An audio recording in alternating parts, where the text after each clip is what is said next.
In 2008, Crystal and I went to Papua New Guinea to begin a Bible translation project among the Mamanda people. So our challenge was to listen and learn to speak the language and then analyze the grammar and create an alphabet, ultimately, that helped them to read and write in their own language for the first time. It was terrifying because we didn't understand anything that anyone was doing. The people had all of this knowledge that we had never been exposed to, knowing how this plant can be used to heal, knowing how to climb up that coconut tree. Because they couldn't see what we were good at, they treated us like children. I remember specifically during our early days when Crystal and I would hide away on our bed in that small bush house under our mosquito net and watch old reruns of television shows that we liked, anything to just cling to American culture. But what helped us was that people smiled.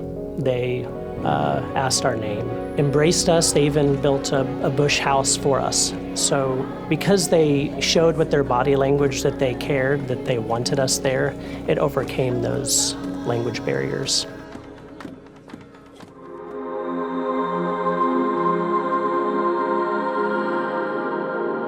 Language is just the cloak that wraps around culture.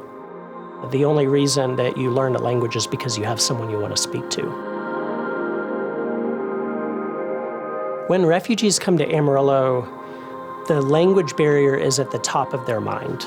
Now, we know that underneath that, their biggest need actually is relational, but you can't build relationships and integrate in the community without the language piece. The immigrant community of Amarillo is incredibly diverse. Business owners from Somalia, pharmacists and goldsmiths and market owners. The only thing that groups people under the term refugee is that they've lost their home, they've lost their country. That's the one thing they're trying to forget about. Many of them bring a whole array of skill sets. They just want to connect those skills to our local environment. Refugee Language Project uses language as a doorway to welcome displaced people for the flourishing of the community and the glory of God. By having a community center, a place where people can come, their affective filter is down, they're not afraid to interact, where there are safe opportunities to make mistakes, it causes them to be bold and try things, and that's when their language abilities skyrocket. We extend the welcome of Jesus by mobilizing the church to be a people of welcome. We do that by putting them in opportunities to connect and build relationships as equals. But we also really care about the language piece. So that's why we have ESL classes every week that gives students a chance to have robust education. We offer interpreting and translation services. We also honor cultures. One of the most exciting ways we do that is through our storybook project, where we collect the life stories of Amarillo's refugees and we amplify their voices in a beautiful way by pairing their stories with original artwork from artists from those same cultures. It's easy for people in our community to see the refugee and think, they need my help. But what I've learned is that most of the time when we interact with refugees, we are actually the ones who end up being blessed the most. Because we see these people who have overcome challenge after challenge and are still finding a way to smile, to overcome.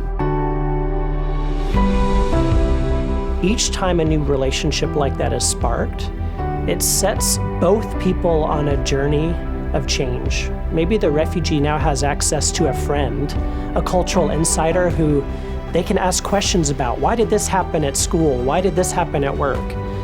But then the American, on the other hand, is constantly going home and telling their family, I don't know how this person survived this, or I don't understand how I am wasting so much of my resources when this person has so little. And it changes their worldviews on both sides. No amount of linguistics can overcome a lack of relationship. So we are desperate for people who will give the time, not to serve the refugee, but to come alongside of them as friends. If you don't have the time for that, that's okay, but then we need your money. We need you to participate by funding the people who do have the time, because the relationship is the fundamental need that refugees have here in Amarillo.